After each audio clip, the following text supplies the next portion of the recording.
Bonne nouvelle pour la rentrée académique 2022-2023, l'École supérieure d'administration, d'économie, de journalisme et des métiers de l'audiovisuel ESAE vous ouvre les portes de ses différents sites. À Gbedjourmende, à Bomé-Calavi, à Kpakpa et même à Parakou, l'université ESAE vous offre des bons d'études et des demi-bourses dans toutes ses filières en licence 1, 2 et 3. Et pour les 100 premières inscriptions en master 1 et 2, bénéficiez des demi-bourses. Nouveau bachelier, vous avez au moins la mention assez bien. Inscrivez-vous vite à ESAE et bénéficiez d'un bon de 50 000 francs CFA. Étudiants, étudiantes et nouveaux bacheliers, payez 200 000 francs CFA en sciences de gestion, sciences économiques, sciences juridiques et en administration des affaires en licence 1, 2 et 3 et 500 000 francs CFA en master 1 et 2, 250 000 francs CFA en administration générale, administration des finances, journalisme et métiers de l'audiovisuel en licence 1, 2 et 3 et 600 000 francs CFA en master 1 et 2. Alors, inscrivez-vous vite et profitez des offres exceptionnelles mais également d'un enseignement de qualité à l'université d'excellence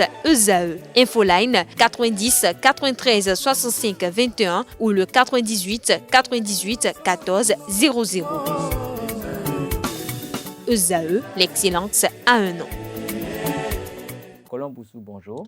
Bonjour avocat Leski Tomé, amis sportifs, bonjour, toujours un plaisir de vous retrouver pour vous informer sur l'actualité sportive. Les pensionnés de l'Académie Saint-Louis de Craqué et toute l'équipe dirigeante ont reçu le mercredi dernier la visite du sélectionneur béninois Gernot Rohr après avoir eu droit à une rencontre qui a mis aux prises les jeunes de l'Académie Saint-Louis de Craqué et l'association sportive Union des mouvements sportifs Académie, soldée par la victoire des protégés de Edmé Kodjo 1-0. Le sélectionneur béninois a visité les installations du centre.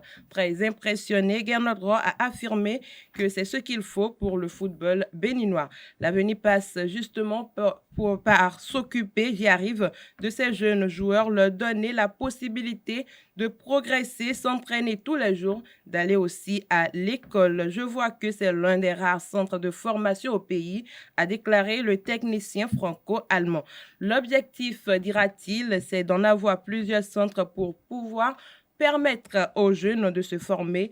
Ils ont un bon entraîneur qui fait du travail professionnel. Ils font, à mon avis, une bonne sélection pour permettre aux meilleurs d'aller plus haut.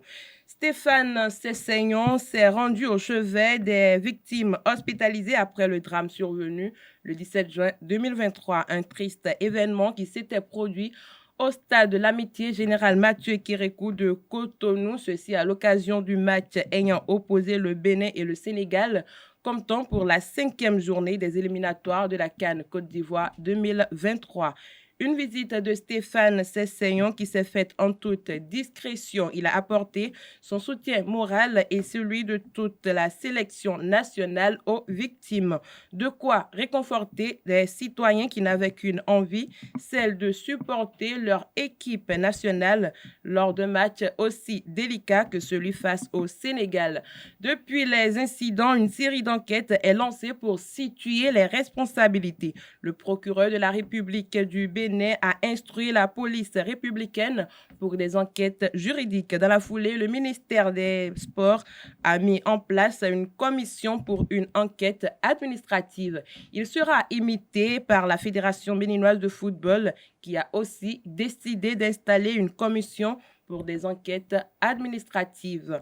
Handball à présent, la sélection nationale des moins de 16 ans égrène le plan de préparation élaboré par la direction technique nationale. Après les premiers et deuxièmes regroupements, cap maintenant sur la 3e.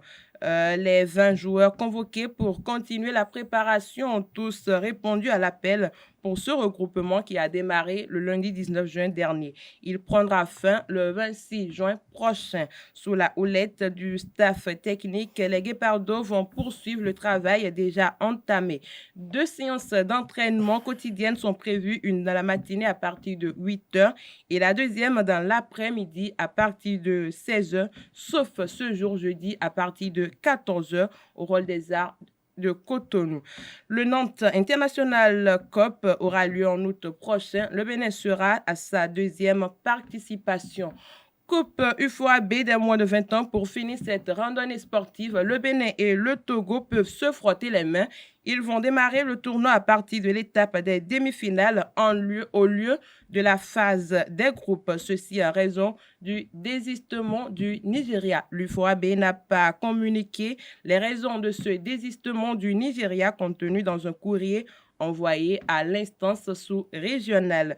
Le Burkina, le Ghana, le Niger et le Bénin sont les pays attendus sur les bords de la lagune ébriée. Les 6 équipes sont réparties en 2 groupes avec le groupe B réduit à 2 après le retrait du Nigeria. Dans le groupe A, on retrouve la Côte d'Ivoire, pays hôte, le Burkina Faso, le Ghana et le Niger. Le Bénin et le Togo se partagent le groupe B. À l'issue de la phase de groupe, les 2 premiers de chaque poule seront qualifiés pour les demi-finales. Dans le cas d'espèce, le Bénin et le Togo sont assurés de jouer les demi-finales avec le retrait du Nigeria. La deuxième édition de la Coupe des Nations UFOAB des moins de 20 ans chez les hommes se déroulera en Côte d'Ivoire et est prévue du 7 au 21 juillet 2023. C'est tout pour la page des sports de ce matin. Merci pour votre attention et à très bientôt.